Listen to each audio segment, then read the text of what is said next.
দিতে চাই।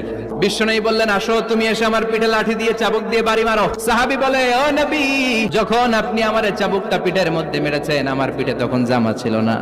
আপনি যদি যথা নিয়মে কেসাসটা আদায় করতে চান, আপনার জামাটা খুলেন, খালি পিঠের মধ্যে বাড়িটা মার।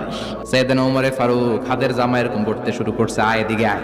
বিশ্বনবী বললেন, ও ওমর থামো, মারতে দাও। বিশ্বনবী উনার জুব্বাটা উপরের দিকে উঠালেন, পিঠের মধ্যে বাড়ি দেওয়ার জন্য ওই সাহাবীকে ডাকলেন। ওই সাহাবী বিশ্বনবীকে পিছন দিক থেকে জড়িয়ে ধরে ওই মোহরে নবুয়তের মধ্যে চুমু দিয়ে ফেলেছে। সাহাবী বললেন, নবী গো, এই নাটক করার জন্য আপনি আমারে মাফ করে দিয়েন। অনেক দিনের সাধনা, জল্পনা কল্পনা, আপনার মোহরে নবুয়তের মধ্যে আমার ঠোঁটটা লাগিয়ে আমার ঠোঁটটারে আমি জাহান্নাম থেকে পরিত্রাণ করাবো। এজন্য প্ল্যান প্রোগ্রাম করে এতক্ষণ আপনার জামাটা খুলতে বলেছি। আপনার উপরে আমার কোনো হক নাই। আমার আব্বা মা, আমার সম্পদ, আমার জীবন আপনার জন্য কোরবান গো নবী।